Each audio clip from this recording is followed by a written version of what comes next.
All right. Well, Katherine, thank you so much for joining us today. I really appreciate you being here. Sorry for the technical difficulties we had getting started, but um, we're working through them and I appreciate your patience. So, just to kind of start us off, I just want you to let our viewers and listeners know a little bit more about you and where you started really becoming interested in the Enneagram and a little bit about your story on the tri-type. Ah, well, I first learned about the Enneagram about 35 years ago. At the time, I was working with um, people as a consultant, where I was working with their internal and external expressions of themselves for personal empowerment. And I had already studied many systems. I was a manager for many years. And I learned about microexpressions, body language, NLP, um, faciology. I'd actually learned the beginning of proto-analysis, which is from Oscar Ichazo, and many other systems, anything that helped with personality, MBTI. And so when I found the Enneagram, I was just immediately interested because it was the first one that focused on not how we would go about doing something, but why we were doing it. And it was really life changing for me. I felt touched and transformed, and I then began to avidly study the Enneagram and do everything I possibly could to learn as much, but there weren't books yet. So I had to rely on notes from different people from 1971 on. And finding those notes was fairly easy in a way, but there wasn't anything fully disseminated. So around 1987, Don Riso came out with his book, and the following January, it was the end of 87 for Don Riso, and January for Helen Palmer, their books came out. And then it became much easier to understand more what they were thinking and with the nine types. And Helen's had the instincts, Don's did not, but they were both great books. And then I decided just to attend the Stanford conference in 1994. It was the first one we ever had, and it was amazing to be with all the different teachers and with the teachers that wrote the very first book in 1984, the White Book. And I just knew that I wanted to know everything I could about it. And I had been sort of hypothesizing things about the types just the way Don had. It took him 12 years to decide what he was going to say and do. And I really understood that that took a lot of focus, but I was more the type of personality to ask people. So I met many people as I was certifying with 3 different schools with Helen and David, Don and Russ, and Ted and Kathy. And then I had a wonderful opportunity to attend a longer intensive with Claudio Naranjo. After 24 years, he came back and he was teaching. It was great because we didn't have the original creators or authors. Everyone was trying to make sense of the Enneagram without the original information or the more depth on the more depth on the information. So it was really exciting, and I saw some errors, and he shared what errors were unfortunately went through the Catholic pipeline and around the world, and nothing flat. So, like integration, disintegration, it was misunderstood how to use it and apply it. So I wanted to know all about that, and so I started beginning my own research studies. And in the last 25 years, I've done 22. And every time I ask about the instincts, I asked about tri-type, and I guess you wanted me to say about that. In my learning process, I found that people were using 3 Enneagram types, not just one, and that they were in a stacking order of dominance. So you still have a lead type, but that you use all three centers. And if you know the Enneagram symbol that maps movement in the universe, that's the shape we usually use when we discuss the Enneagram. It's the law of 0, the law of 3, and the law of 7 coming together. And it means that 2 heart types and 2 head types don't have access to all 3 centers. And that just didn't make sense to me. And I saw that people in real time, real life, with qualitative interviews and with questionnaires, still used all 3 centers. And so I was really excited about that. And I was trying to talk to everyone about it, but no one knew what I was talking about. And I even had 3 certifications at that time, but it just wasn't common knowledge. But the really interesting piece is that later, about a year and a half later, I discovered that Ichazo, the founder of the Enneagram of Personality, 50 years ago, person who put the personality types with the symbol and talked about passions and fixations and all the things that we've come to know are Enneagram. And he later, after the original dissemination of the Enneagram, added Trifix, which was a type in each center. So I thought, wow, I've just found what he found, and I should just call it Trifix so that I don't confuse people. And there still weren't people that understood Trifix, because the people that studied with Ichazo just stayed with Ichazo. They didn't study with other teachers. But I had studied with all of them.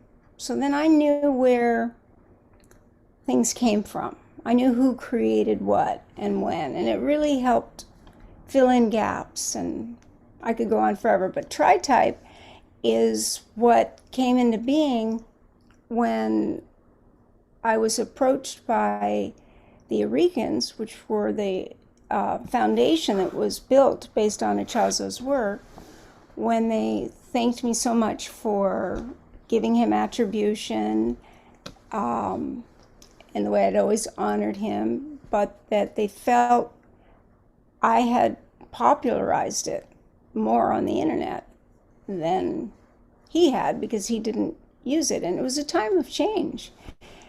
And they asked me how I would feel about changing the name. I said, oh, no problem. I used to call it 3 types and Tricenter. I'll just go back to that. And they said, no, we've really thought about it.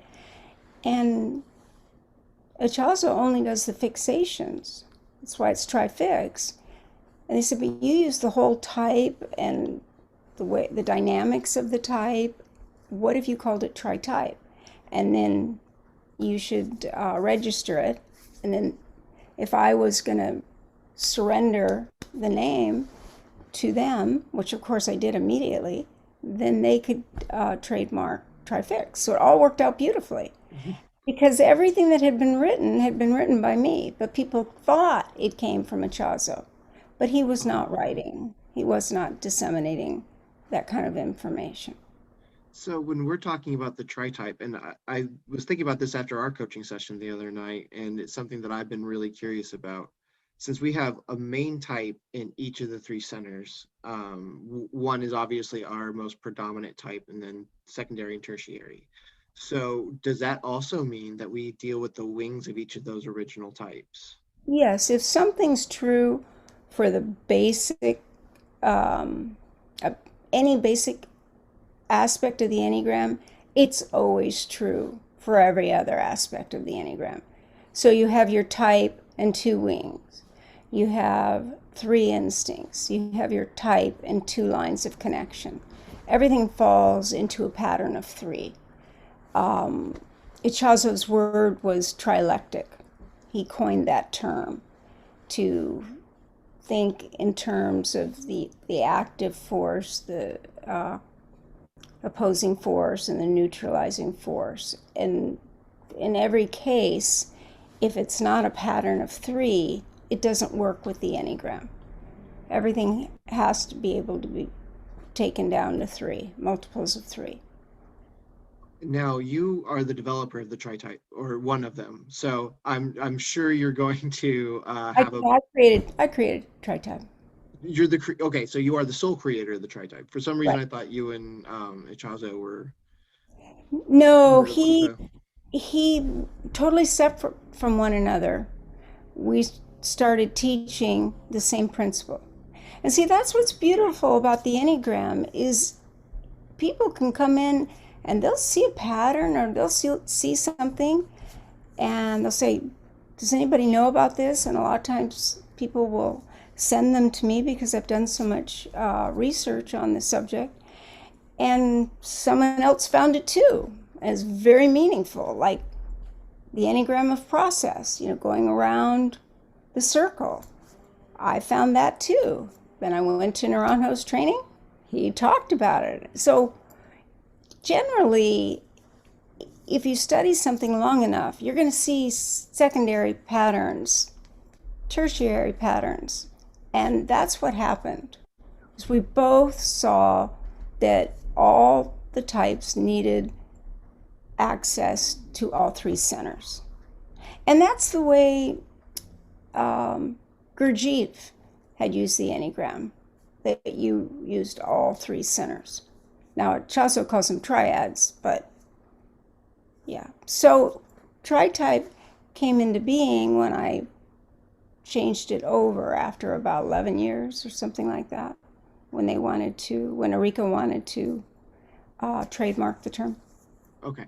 All right. Sorry, I got a little confused there. So thanks for Sorry. clarifying that. Yeah. But So, it was a good thing because then it showed my research is separate from the fact that he didn't write anything. right, and that's fantastic. That's really cool. That's so neat. The way the Enneagram can work. Um, so do you see the Tritype then as the evolution of the Enneagram? We all work on the main one Enneagram number right now, and the concept of one with two wings and two lines, and working within that. So as we move and learn more about personality and about the Enneagram, do you see Tritype as being really the next step in the more accurate way of typing an individual? without without a doubt. Like you, if you don't use Tritype, you're missing chunks of the personality's defense system that you have to try and explain. And if you can see the dominant type and all three, it isn't just that you have these three um, patterns. Now, Naranjo later added subtypes, but Ichazo thought of the original three centers. He didn't call them centers, he called them triads. And they were instinctual triads. And they were answering a basic question that we have in the human condition. And one is, what we'd call the gut center or self-preservation, even, because that's complicated too, because it's advanced. Naranjo took the Ichazo's basic centers, and to create subtypes, he just made those centers even more primitive and what they would be like in the most primitive level. And Ichazo, on the other hand, added trifix. So they both saw the need because there were aspects of the personality defense strategy that hadn't been named without doing that. So I just found what Ichazo found, and I just took it further. But yes, if you know it, I originally taught it that you need to know the three, you're stacking, and how like, do you have two really close and then one really lower, or do you have a stair step? Because they oscillate.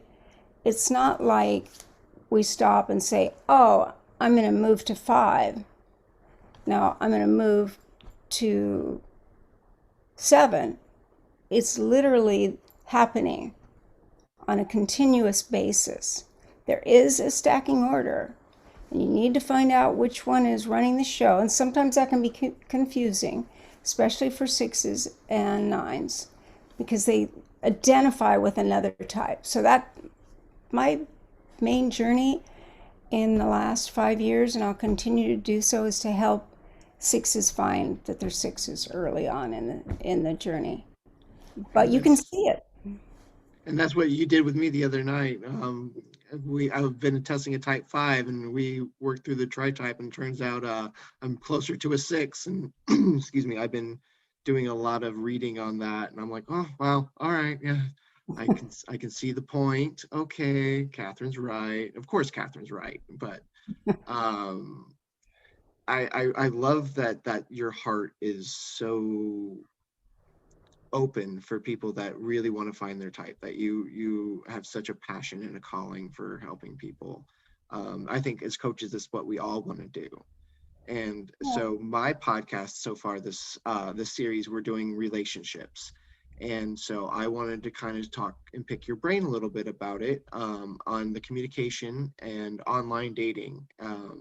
Since you talk about body language and micro expressions and the way facial shapes, I remember watching your webinar, and like like a 3 will have like the square jaw, the marine, the square head. Yep.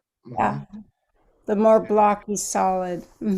Yep. And so I was hoping that we might be able to discuss it a little bit and help our listeners who might be in the online dating world, like kind of pick out from a picture maybe what someone's Enneagram type is, so they're not totally thrown off during communication. Because as you know, there are some that are more outspoken, there's some that are completely withdrawn, that like a 5, for example, appears very disconnected, detached emotionally, even if they may be invested.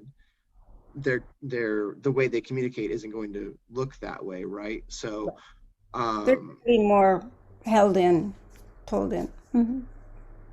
and with that in mind, I think it would help our listeners to understand just kind of a high level overview on what they should be looking at when they're looking at dating profiles, as far as facial features and language. Well, it's fascinating to me because in probably the mid 90s, maybe earlier, I took what I learned about the word choices of the test. So, yeah, what I didn't mention is my first test was based on a course I'd taken on how to interview people and learn the most with the least amount of time, and a way in which people can't prepare unless they studied exactly what you do. But even then I would know because I created it. And when you've seen tens of thousands, they just, at least in my brain, they're cataloged in there. But I noticed these words, pictures, and phrases that I asked them to send, that would exemplify the type. I was doing a presentation and I wanted to have a few pictures. Well, I got so many pictures, I had to create collages, and you can see them at katherinefauvre.com. And basically, it was kind of the gestalt, the archetype of the types. The body language, the stance, being cool in a fluid way like the 7, and being cool in the poised, cultivated way like the 3, and how each type does it. And so, with the body language and the postures and the word choices and the attitudes and phrases, it was fascinating to me. So I decided to do a couple area codes for people that were dating sites. And it was a very well-known dating site. They interviewed me for an article. And I just got all the people that were in Chicago proper, and I could quickly see who was on the dating sites by the words. And it's predominantly social 6s more than anyone else. There are all types, but the way they will language their what do you call it when it's their page, their Profile. profile, is very important. And in the early 90s, people weren't paying others to write it for them. They were just doing it, out of their own innocence. And it was phenomenal. See, it's mostly socials. And they take pride in the fact that family is important to them. And for the social instinct, those of you who don't know, they are focused on the others in their lives that they see as part of their extended family. It could be biological family, it could be family of like-minded individuals.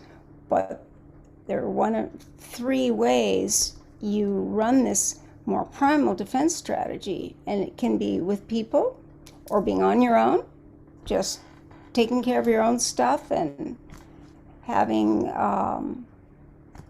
time away, and you can have a lot of that stuff, or you can say, like if you're a 5, I don't want that much stuff, it's too much to manage.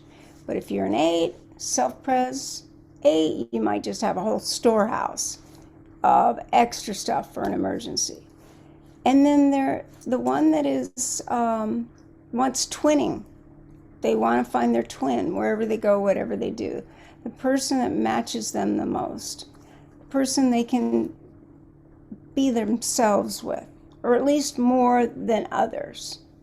So if you have that twinning instinct, you want to find the person that you have attunement with, where you can just talk about your experience. So let's say someone went to an Enneagram intensive. Unconsciously, that self-preservation person would be looking for the most comfortable place to sit and want to know the basics about when meals are, how it works, logistics, so they can make sure their needs will be met. And the social will be wanting to check out who they perceive is popular or interesting, and they'll want to try to group with those people. And the sexuals that are the twinning energy, they're trying to find the one that's on the same wavelength. And it's all unconscious, and we're doing it wherever we go. So that research was my first big body of research. And it was phenomenal because then I got all the language. So if someone says they dress for comfort, there is a high probability that there's self-preservation. Now, it was truer 30 years ago because everyone's gotten more. We're always in comfortable stuff now. We've just made, especially in 2020. I'm always in pajamas. I don't know about you, but yeah, I'm in soft hoodies, yeah. But I'm not, I'm not going out and being dressed the way I used to. But even before 2020, I worked from home because I had an international clientele. But yeah, you still want to be comfortable. So on top of that, though, I want that closeness. So I'm an 8, so I want to be able to speak my mind, share my truth, and be protective. And at the same time, I want closeness. And they don't go together because 8s want autonomy. And the instinct that wants that closeness is like, you can't do both at the same time. So generally, with the sexual 8, if you know anything about these variables, the sexual 8 needs to have someone that they're close to, that they can surrender the need for control, for it to be accurate, for it to be the way the 8 wants it. Because the 8 really wants to give up control. Whereas the self-preservation 8 is going to be really wanting to hold on to that control for dear life. Their stuff, whatever their stuff. Self-preservation is like, feels they have the right to what is mine. So 8s are just comfortable, regardless of the instinct, feeling that they have a right to what's theirs, period. And don't touch my stuff.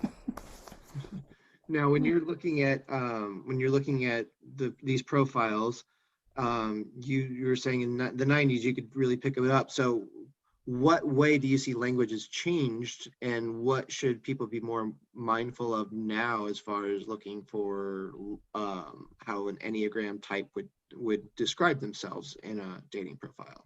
Yeah. Well, so what was fascinating about the profile with this test that you can see under my picture, Enneagram Tritype Test.com, is I put in 9 testing, 9 tests in one test.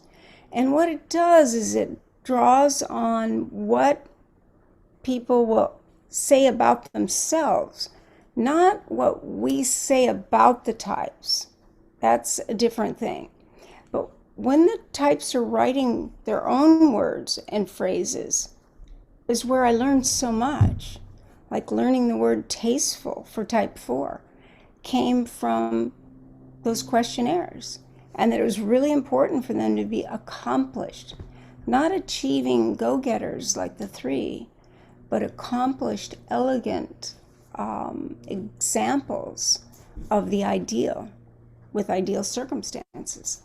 And we might know that with the way we were taught, but much of it was not known. When I started in 1985, it sure wasn't. And a lot was in the books, but it didn't even touch on what the types said about themselves. Because the first books were written by people that thought, they worked with that paragraph and they filled it out to the best of their ability.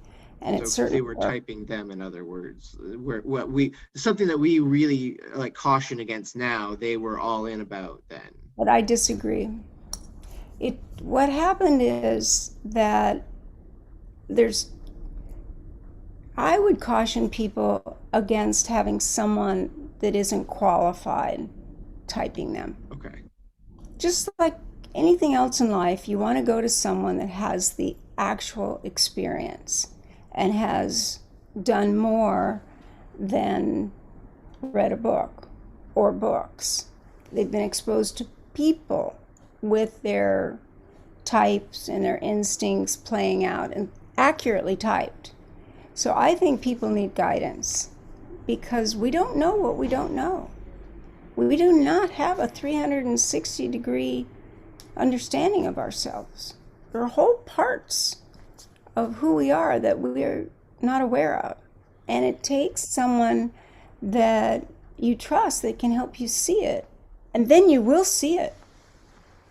But a lot of people type on who they think they should be, who they want to be, who someone said they are, but that someone did not have training in proto-analysis from Ichazo, did not have training in faciology, did not know microexpressions. So in all fairness, they would just say, figure it out yourself. And But what was negative, though, I will say, is there would be people that would be on message boards, on Facebook, that would be mean and tell people they weren't whatever type, they're this type. And I don't agree with that at all. I think someone should ask for the guidance. and you said something fascinating the other night in our coaching session that I've just kind of clung to, and that you said that the Enneagram, whereas other personalities are assessments are focused on behavior, the Enneagram is focused on motivations of the behavior. And I think that's a really important distinction. And when we're talking about online dating, and because we want to get our motivations out there too, right? We want to make sure that people understand our we want understanding essentially. Yeah. And what would be some advice that you would give to someone filling out a dating profile, that had, let's say they had a tri-type of 478. That was the most recent one I remember you doing a panel on. So if they were a 478, how would they go about, what would be their best way of describing themselves in a profile? That they're creative, fun loving, compassionate, direct, to the point, adventurous, intellectual, and whatever the person's version of caring would be, it can vary a great deal. But that they're all of those types, but the most important thing is they like to learn and share what they've learned. That's why the messenger was the name that the types were willing to accept, all three types. That was no easy feat. So describing that, in other words, using what they know about themselves through the Enneagram and the high side of their Enneagram as to who they are. Like I teach kids that need to be able to interview. And you're 9 and you're coming into a business like Charles Schwab and everything's really rigid and go, go, go, very 3-ish. And you were the top of your class, so you were chosen.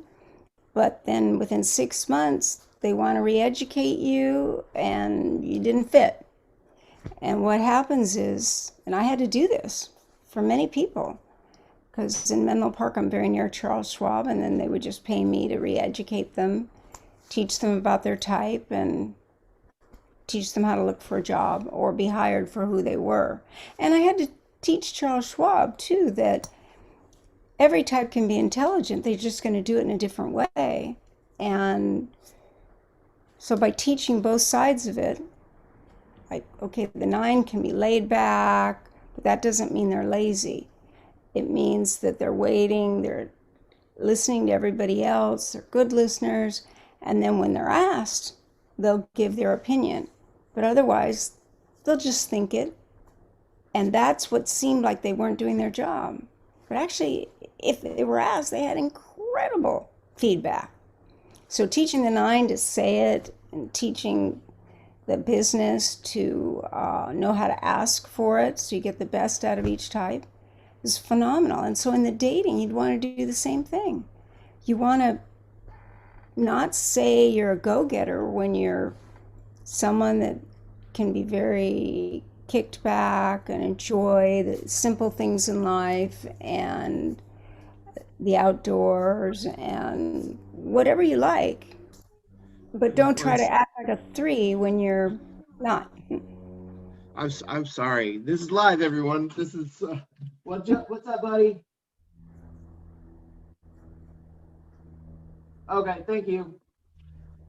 He's updating me on his video game progress. I'm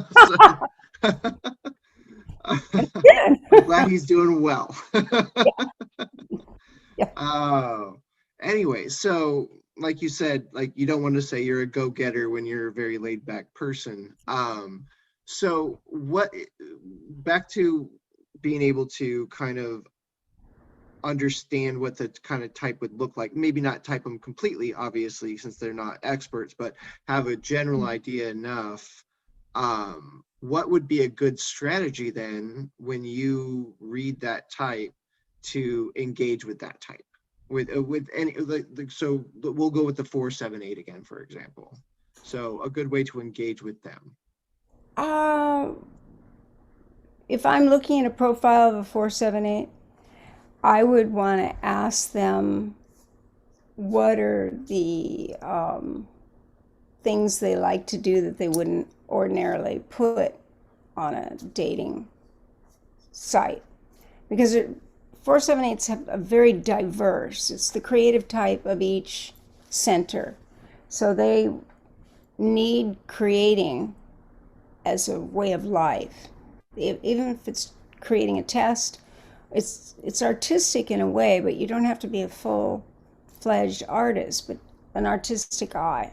All 4s have that. And people that have 4 in their tri-type have a way they like to see things, a sense of aesthetics. So compliment them on their sense of aesthetics. If there's an angle of a picture that they showed, something that lets them know you see them. But if you're going to talk and then meet, of course, it's different.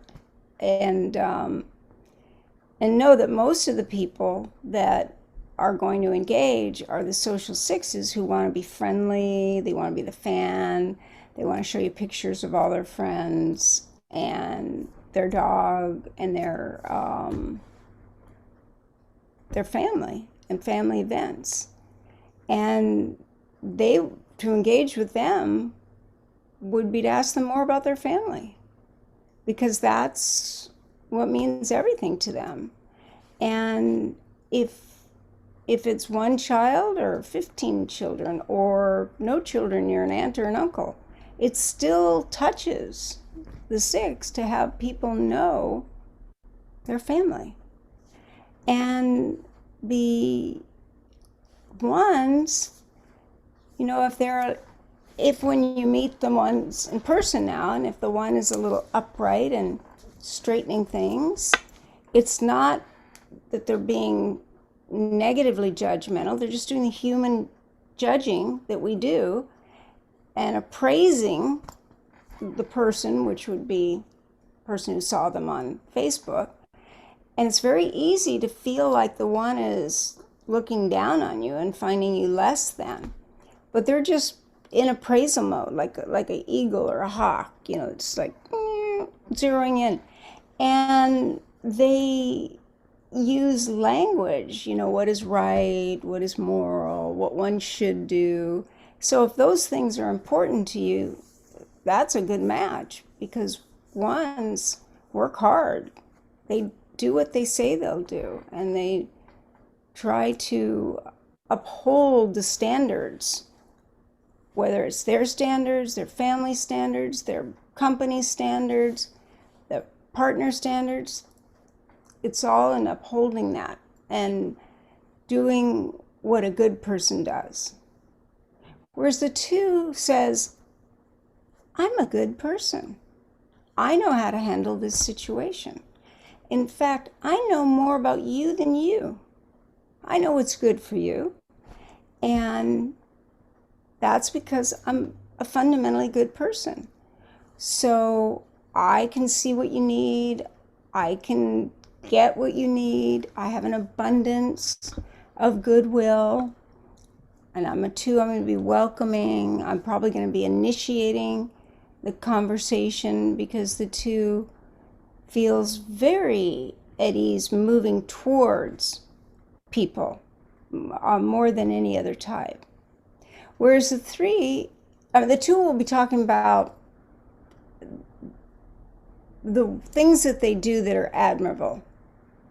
And they're going to set it up in a way that you're going to think, wow, this is a really good person. And they are. And then the three, on the other hand, is going to list their accomplishments, because they think people want to know if someone has achieved a lot and has success. So the three is motivated by doing things at a level that will ensure success. And they can be workaholics, so they kind of need to say up front, they're a hard worker, tend to do, I can be an entrepreneur with my own company, but when I'm not working hard, I'd love to share my life with someone that enjoys doing whatever's true for the three. Now the four, it's all about the individuality, and what do I need in the dating scenario? I need a one-of-a-kind person. And more importantly, I need people that I would potentially date to see me as a one-of-a-kind, a one-off. To appeal to a four, you're saying have a picture of you in like a bright colored shirt with a very dark surrounding background, essentially. Like you want to be able to stand out. Yeah. Something that has a sense of aesthetics that would catch their eyes.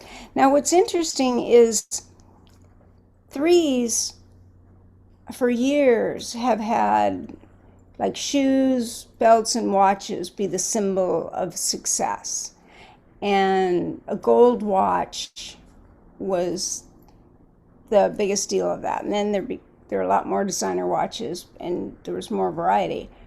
But most threes want a watch everybody would recognize, because then that proves the three has done a good job. They've done well to own that gold watch. So But they're hold on. essentially the people that like go out and buy Prada and your expensive clothing, like your name brand of name brands, right? And the most well-known name brands, because the four, on the other hand, wants a watch that's more exclusive, that is an antique and is beautiful, and not everybody has it.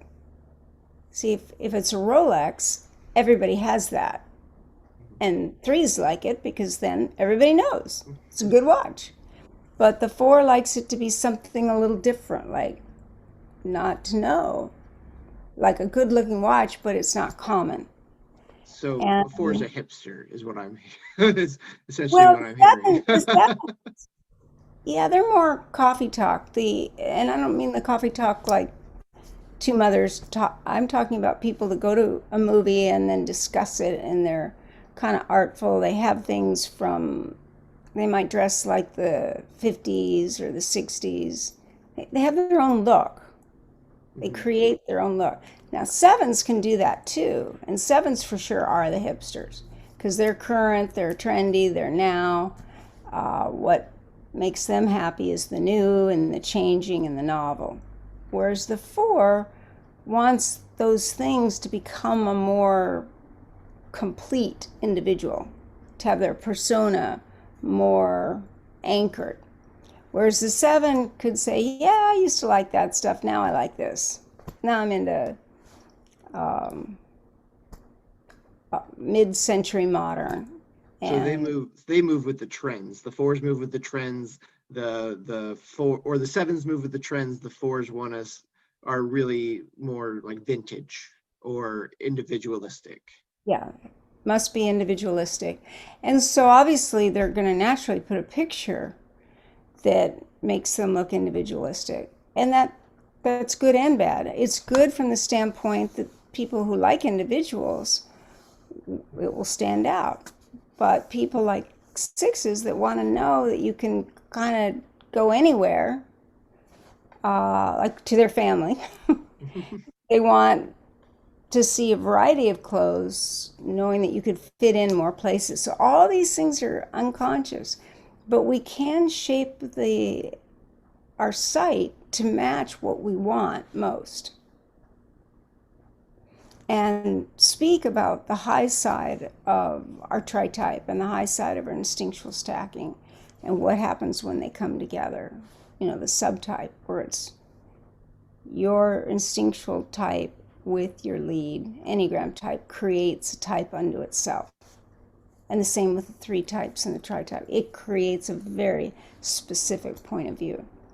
So we all get to be individuals still. We're not just narrowed down to 9 people or 27 or 81.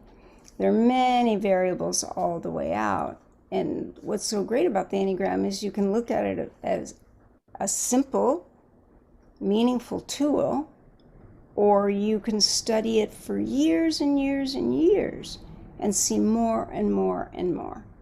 And I've never been bored. In 35 years, never bored once. And Because I like was always learning something new about right. people. And that's what I find so fascinating about the Enneagram is you said it very well, is that it can be very simplistic or it can be so complex that it can be I consider it an algorithm for personality, and how people conduct themselves and motivation and behavior. And um, I find it real fascinating that there's just endless amounts of things to still learn about something because it's only, you told me the other night, 50 years old. It's fairly young as far as personality psychology goes, correct? Yes. In other words, the symbol dates back to antiquity, and we can certainly find it with Pythagoras. And then we find another symbol that's nine pointed, because Enneagram just means nine pointed graph. And there are really two Enneagrams. One, which is the law of 0, 3, and 7, which is the one we're used to looking at. But there's also one that where every point connects to every other point. And so it's a nine-pointed star in that way. And going back to the 1300, can't think right now the actual date, there's work from a Ramon Lulle where he gave personality elements to these 9 types. Oh, And my theory, my hypothesis is that Ichazo, being a seeker, came across that and wanted to put personality with the Enneagram symbol that Gurdjieff had kind of brought to the West from the East. And just a hypothesis, but they could be found. And once the internet was more up and running and people put up more things, I could find all kinds of things that I could not find originally on the Enneagram. Because one of my research projects was the history of the Enneagram. And I've just continued on with that because I think it's important for people to get all that they can get from the Enneagram and not be missing a key piece. sure. Now, just a couple more questions and we'll wrap it up.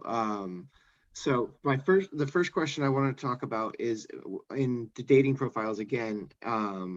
We were talking a little bit about communication, but we really want to understand instincts too, because that would be another key way of interacting with that person. And so when you're looking at a dating profile, and correct me if I'm wrong, for example, when I'm scrolling through, I'll see a lot of selfies, or I'll see a lot of group pictures, or I'll see like one with one other person. So when we're looking through these profiles, a lot of them will have like a mixture, but there will be some that will be more predominant than others in certain profiles. Is that an indication of what their instinctual subtype could be? Yeah, it can be. So if the person's, you know, talking about that you see a lot of selfies with a lot of different people, you've got probably a social type. Now, there could be an exception, but if they're talking about their family and they're talking about what they're a fan of, you have a social 6. And social 6 with a 7 wing because they have a very particular kind of persona. But if you look and the person has pictures like where they went to Europe, but there are no people in the pictures, it's just, the beautiful picture, then you might have a self-pres because they don't want to clutter pictures with people. They want to just see the beautiful architecture or what have you. And the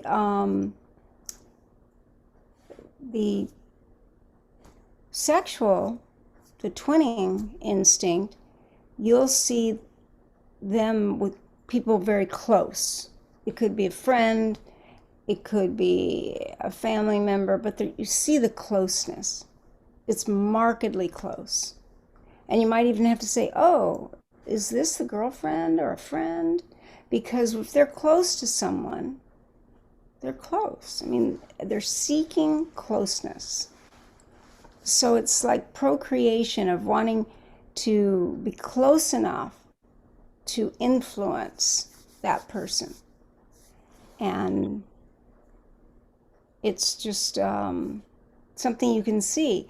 And if they talk about wanting to do things with just the two of you rather than family, that's more commonly the sexual instinct as well. Cool. I just find it crazy that a lot of the stuff that we used to do in person, that we have to translate it now to online, because Yeah. we can do these processes really quick, right? In person, like the brain just it can process the language and the body language and how everyone acts quickly, and we can make that assessment in less than 3 seconds.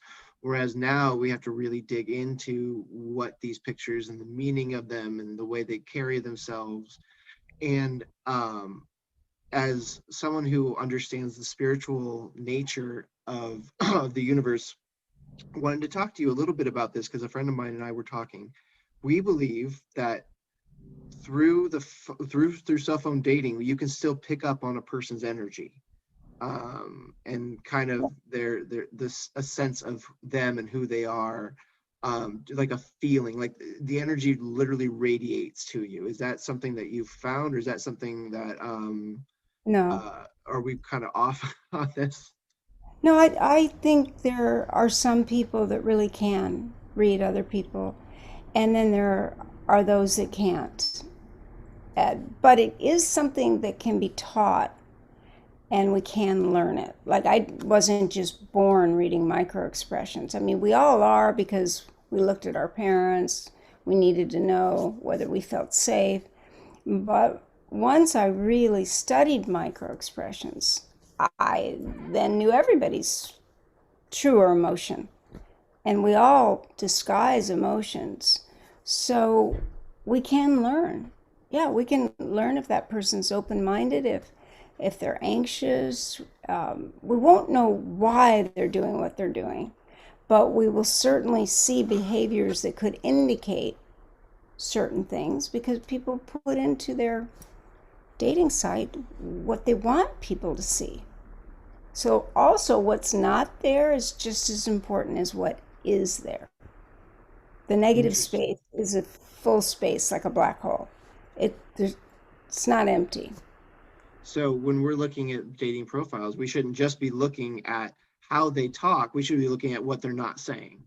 Is that what I'm hearing? Yep. That's fantastic. Wow, that's a good tip. I wouldn't have, like, it sounds very common sense, but I never would have just kind of thought of that on my own. Well, it'll Uh, start, it shows up and you see patterns. So if too many things are highlighted about a category in a way, they light up. I like to do this, I like to travel. But do they really? Or do they like to travel once a year for a weekend? You know, that could be very different than someone who wants to travel every weekend. And so we can see it by what they don't say. There aren't pictures supporting them traveling everywhere. Or they say they like to cook, but they don't have pictures of them cooking. It's like, do they really like to cook? or they It, just kind of like to cook. Yeah. yeah, yeah, once in a while. That's very, very different. And we can, since we do have Zoom now, and we can kind of get to know people this way. Sorry, my fan just went on. You're okay. Can you hear it? Is it? Yeah. Mhm. I have to cool it off a little. So there's a lot we can do like this. We can see their expressions. Do they light up when you're talking about something that's important to you? Do they ask you questions about that? We're going to be in a more enjoyable relationship if the other person's interested and leans forward in the things that we find interesting. So there's a whole lot we can do. What we can't get is that 3D perspective. We have to take the risk and go meet them. So that, thank you so much. I mean, this has all been great information, and I love the fact that you got to join us. So there's just one thing I'd like to do for those who are going to be able to watch the video rather than the podcast as we wrap up, since we don't have a Q&A today. I was hoping that you might be able to give our viewers a demonstration of picking up on body language and micro expression by picking me apart a little bit. I know you and I have already done it, so you're not going to surprise me with anything, but I just kind of want them to kind of see how it's done. I Would you mean, be like willing when to I do do that? the inquiry, when I do I'm the inquiry, do the like when you yeah. fill out the questionnaire and I do the inquiry and then you reveal your expressions because it's what you're feeling emotionally. You mean that? Yeah, how the way the same way we did the other night. So Okay. yep. So give me 5 words you would use to describe yourself to a total stranger. Not who you could be, should be, want to be, or have become. The Tim that was there is a little boy that's there as an adolescent and is still there now. Okay. Intelligent, Mm-hmm. funny. Mm-hmm. Let's see. It's real harder when you're put on the spot. Yeah, it is. It's easier to fill um, it out. yeah, hardworking. Let's see, kind, Mm-hmm. and Loyal. Mm-hmm. Yeah. And what is your greatest strength? Like I told you, deduction, being able to see patterns and deducing from patterns. And why is it your greatest strength? uh, because it gives me the ability to look at a situation or any kind of situation and go, okay, I've seen this before. Where is this pattern coming in? Where was this cataloged? What could be the end results here? And so it gives me the ability to understand what the end is as I'm working from the beginning. Excellent. And what's your greatest weakness? Uh, Procrastination. I procrastinate a lot, and it's usually just it's everything. It's not just like little things, like even dishes. Like I'll put off the dishes, be like, no, I'll get to those in 3 days. Like essentially, And don't then mean it that way, but it's always and I'll then do it what, tomorrow. and what triggers you doing it like 3 days later? When I just finally can't take it anymore, when the clutters finally got to me, I'm like, okay, nope, I'm out of cups. So I could either wash one cup and be okay, or I just run a whole dishwasher, and I just end up running the whole dishwasher. Yeah.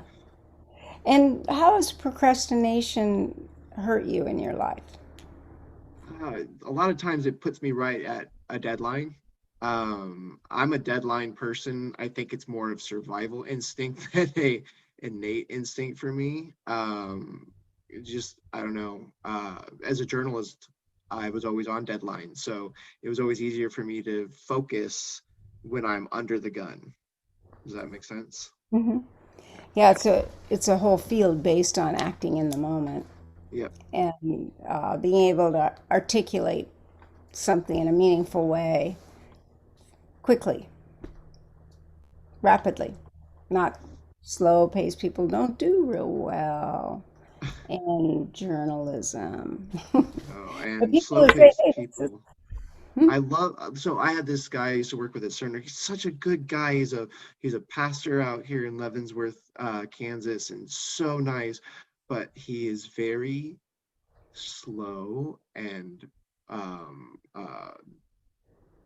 what's a good way of putting it? Not particular, but intentional with the way he talks and the way he says things, and we're total polar opposites. It's interesting when I would go up to talk to him from like, okay, yep, oh, okay. And then he would continue on after I got the answer because he would like to explain it. And that was great because I'd like to understand it. From like, can I fix it first and then we can talk? Yeah, yeah. It's communication is so important because it's the tempo that we speak in. It's the cadence. It's how um, long we can listen and how long we can speak. And some people need sound bites and to respond, and other people wait patiently, and then you think they're not going to say anything.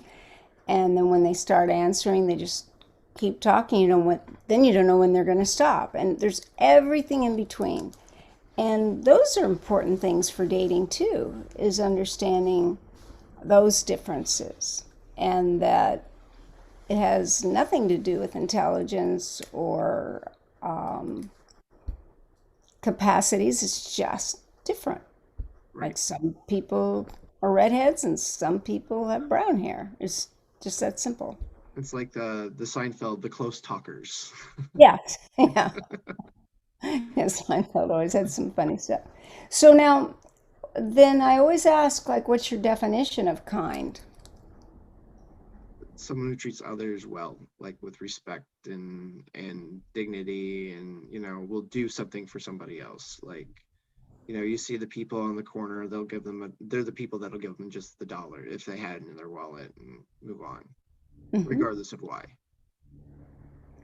And what if you weren't kind? Just go the crazy idea, because I know you want to be kind and are kind, but just imagine that you couldn't be kind. What would I be instead? Is that what we're However you want to go with it. if I couldn't be kind?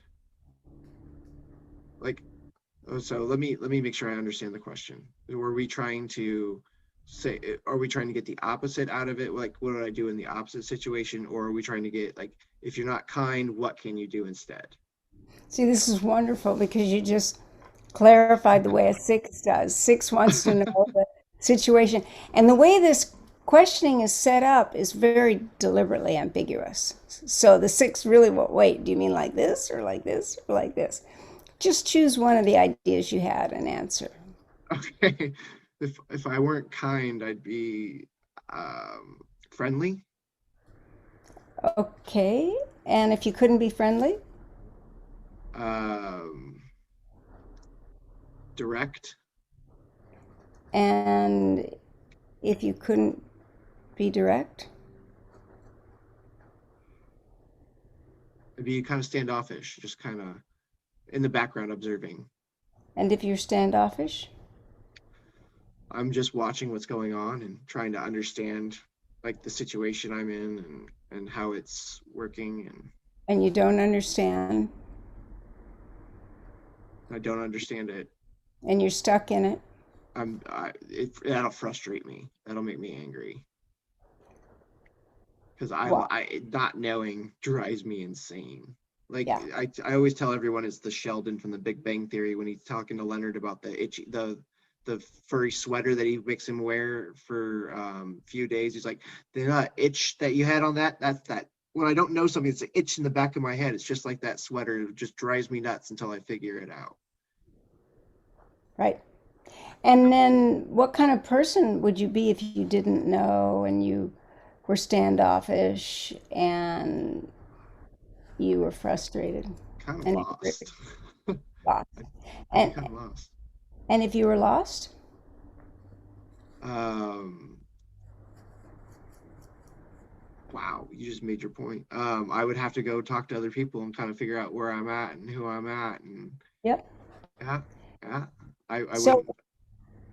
so it reveals the defense strategy because whatever we do really well, and being a kind person is an attribute. It's something that we would take pride in, that we do well. But if it's taken away from us and it's a strategy we can't use, then what's underneath that is a way in which we didn't know what to do. We weren't understood. We weren't appreciated. We weren't thought of as a person with some kind of merit that was some sort of value that was worthy of relationship or attention, because that starts so young, trying to earn the right to be considered. So if we take that away and you have the ego do that, the superego says, "Oh no, I'll do this. I'll be direct." Then I'll be. But if I keep going, then the superego doesn't know what to do, and it starts revealing what your other egos think, and your other egos are not too happy about that. And the lead ego is going to go get the information the way it needs to And feel for a safe. six, that's asking other people for safety and security. Yep. Oh wow, that's really cool. Thank you, Catherine. Like, thanks for Okay. the demonstration, and thank you for your time. I really appreciate it. For everyone that wants to learn more from Catherine, you can go to katherinefauvre.com. It's Fauvre and Catherine with a K. So, do you have any last words? That was a very aggressive way of saying that. Do you have any final thoughts for my podcast audience? No, I just, if you take the test, it's my latest test. It's still in beta for me because I just have decided I want to put everything in there to help people that have trouble typing get their type. So even if you've been typed a certain way for many years, if you get special notices when you take the test, really pay attention to it because it's been programmed to detect patterns that the types use. And even if you come out with a different answer, if you have notices, pay attention to what it's saying. And it's not wrong. It's better than anything I've done before because I never paid someone to program in all those special features. Awesome. All right, Catherine. Well, thanks for joining us today. Yeah. You guys have a great afternoon, and we'll talk to you all next week as we continue our series in relationships and where we pick up where we left off from when I had COVID, and we'll get back to talking about the two and the communication style of the two. All right, Catherine. Thank you so much. You guys have a great afternoon. Bye. Bye bye.